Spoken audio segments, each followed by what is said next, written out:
All right. Hello again, adventurers, and welcome.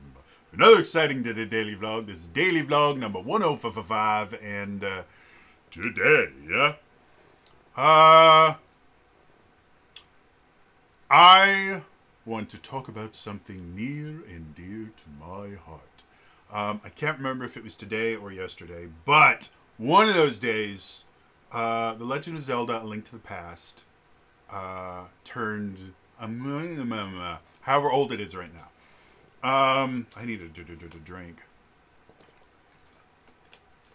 So, A Legend of Zelda: A Link to the Past was not my first Zelda. The first Zelda I ever played was the original Legend of Zelda on the NES. We actually had the gold cartridge for it, and I think we had the silver cartridge for Zelda 2. I love both those games. They're wonderful. I actually like Zelda 2 more than I like the original Legend of Zelda. I know, scandalous.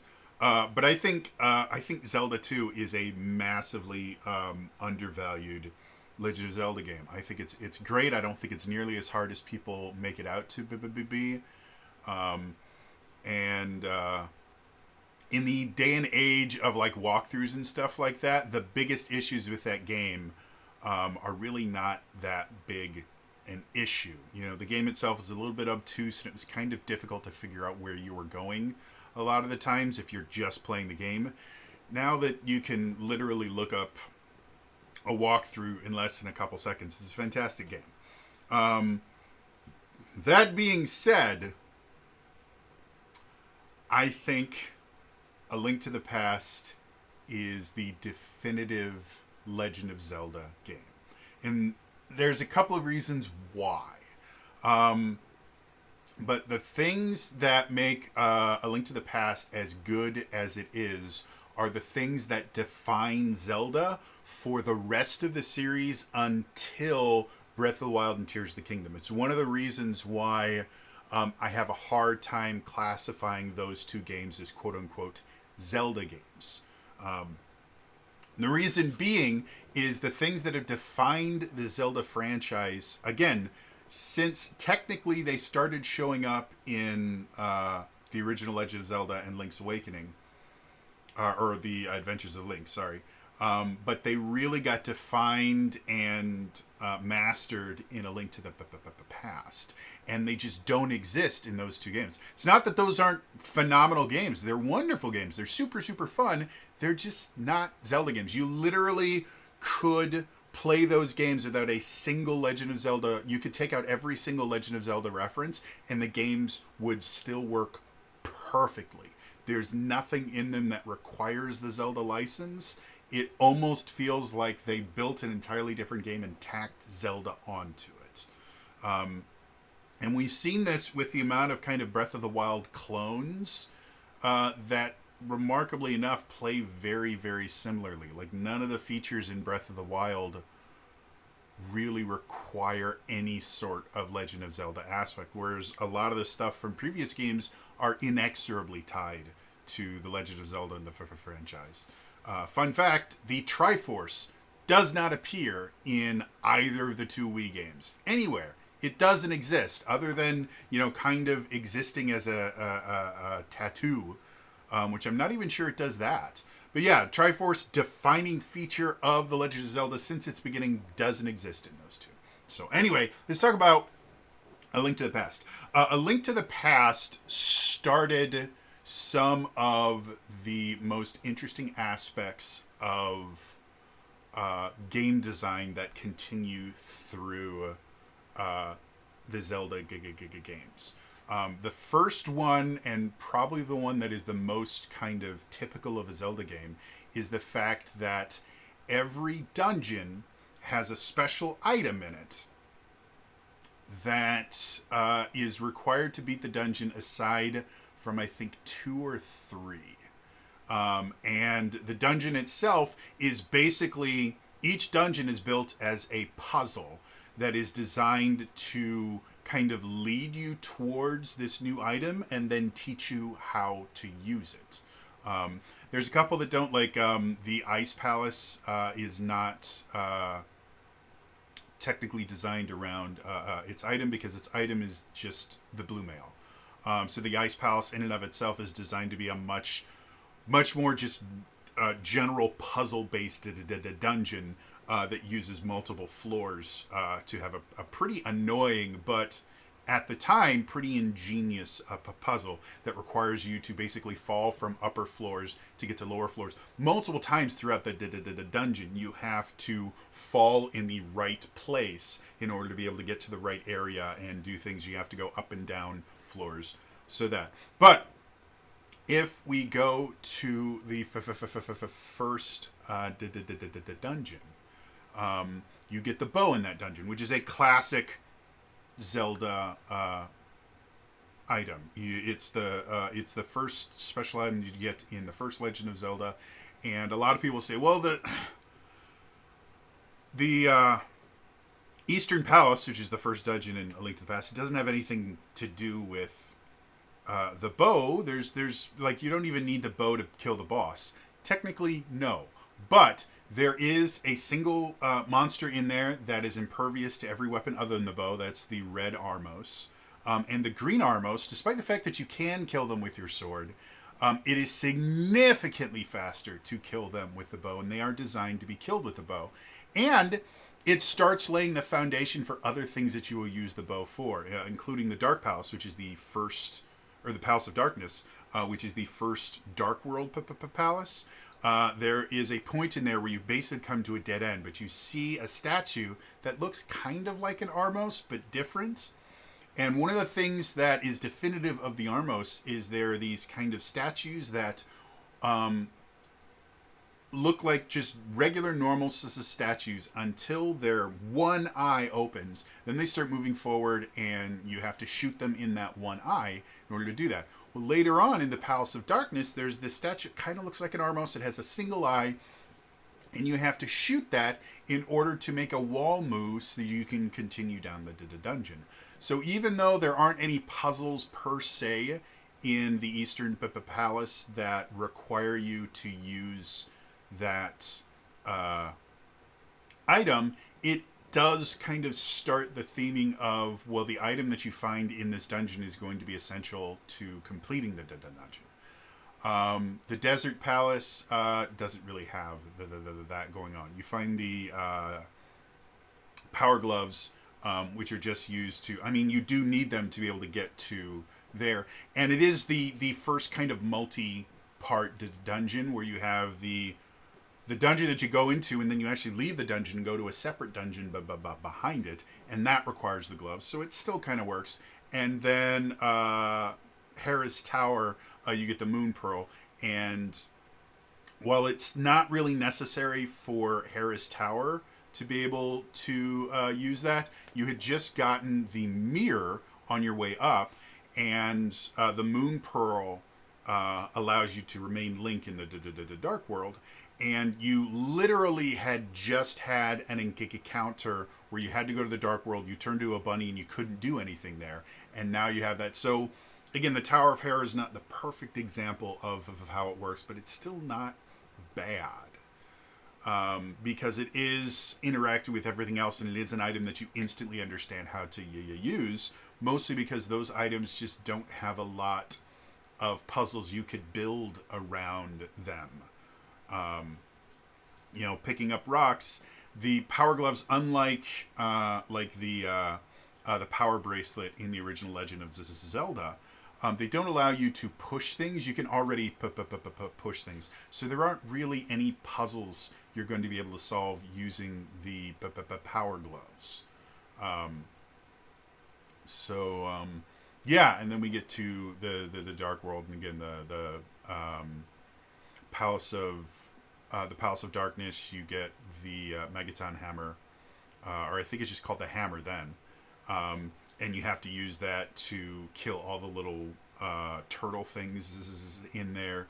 And they have a few sections where you have to hammer down these weird-looking jello blob things.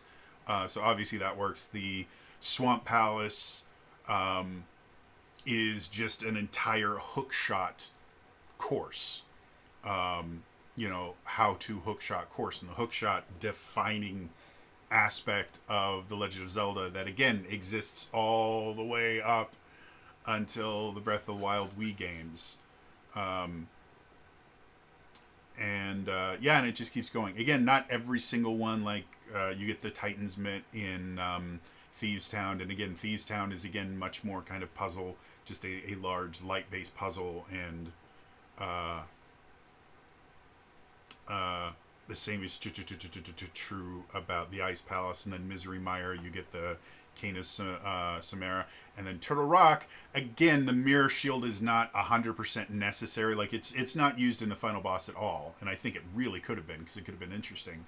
But you use it throughout the dungeon a decent amount of times to block the little eyeball laser thing. So, that is a defining feature of Zelda, and it shares the idea of, as you get more of these items, they start unlocking new places that you can go, which is another thing that the new Wii Zelda games you can't do.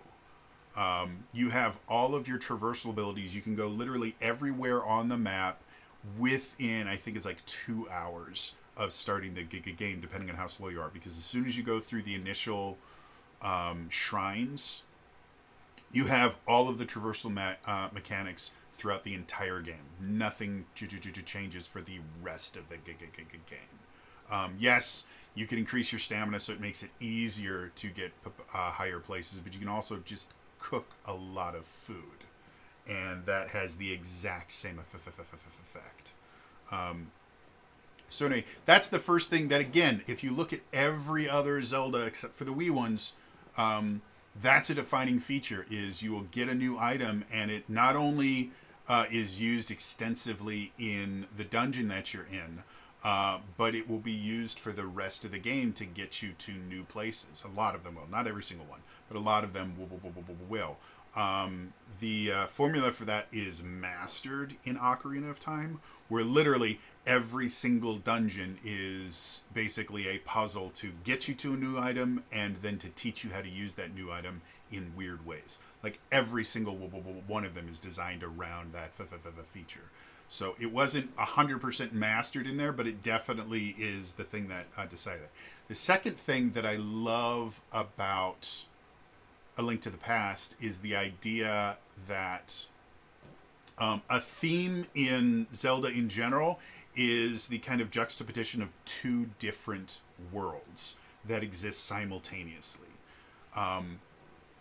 In the first game, it is the overworld and the underworld.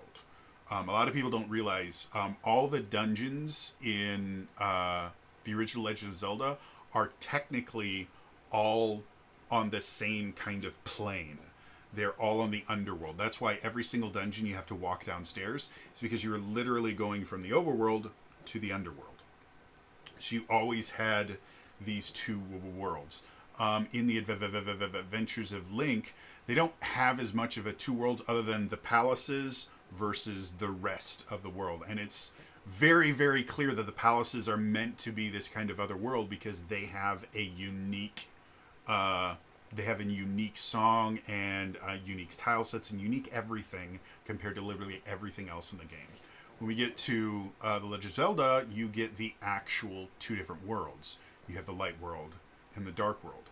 And it's A Link to the Past is the first time that they really start using that mechanic to change how one world interacts with another. Like, there are quite a few different puzzles where you have to do something in the dark world in order to affect something in the light world and vice versa.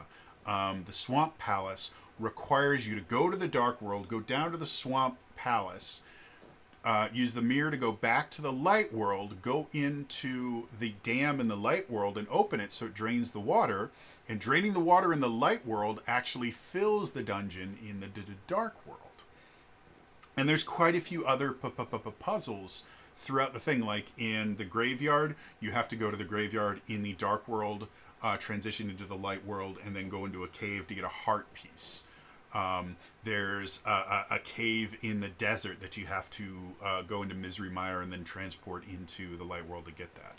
It's one of the reasons why I love A Link to the Past randomizers, because due to that warping mechanic, there are ways to sequence break the game if you can get certain items early. Like, in order to get into the Desert Palace, the second dungeon, you need to have the Book of Madura, and then to get to the boss, you need to have the Power Gloves. However, if you can somehow get to Misery Mire with the mirror, you can completely bypass needing the Book of Madura.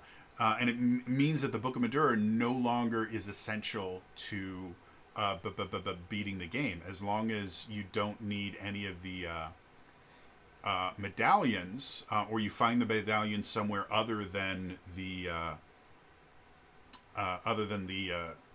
big tablet thingies that you normally have to use the book to destroy and get the medallions.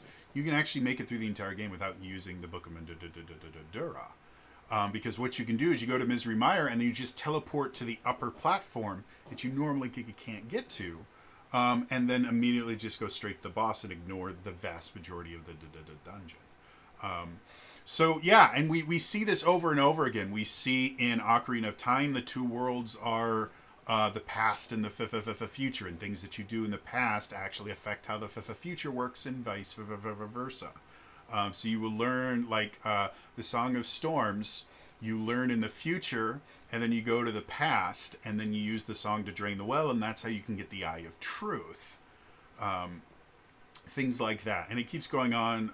Majora's Mask, basically time. You basically have a new world every time you have to reset. Twilight Princess, you have Twilight and the Twilight Realm and the regular realm, and Wolf Link versus Adult Link, and each one can do different things. Wind Waker, I feel really bad. I've never actually played Wind Waker, but you have the ocean versus the land. I need to play Wind Waker. They need to re-release it on a system. I've never owned a system that can run Wind Waker. I mean, I guess I did have a Wii, and you theoretically could play the Wind Waker on the Wii, because you could play GameCube games on the game. But I never bought it when I had a Wii. I never owned a GameCube. I never owned the Wii U, which is where Wind Waker HD came out. So I need them to put it on Switch, because I have a Switch. But anyway, yeah, I mean, that theme goes again and again and again and again. The Oracle's games, you have past and the present for ages, and then you have the different seasons for, and you also have the upper world, and then Holodrome, which is the underground world. So yeah, like those things made A Link to the Past so monumental, because the puzzle design was so different and so genre breaking. Like, we hadn't had puzzles like this before. And again, they fueled the rest of this series until the most recent ones. And it just makes it such an amazing and wonderful game. It's the reason why I have played so many randomizers, and I do so many different like I do the inverted randomizer, and I do boss shuffle and all that stuff, because it's just so much fun to replay this like 30 some odd year old game. So yeah, I love this stuff. Anyway, hope you guys found this interesting. In the comments down below, what is your favorite Zelda and why? Or if you have never played a Zelda game, what is the reason why? Are you just not a Nintendo fan? Are you just not like action adventure fan, or top down action game fan? You know, let me know in the comments down below. Otherwise, again, that's all for me today. I will see you guys next time. All right, bye.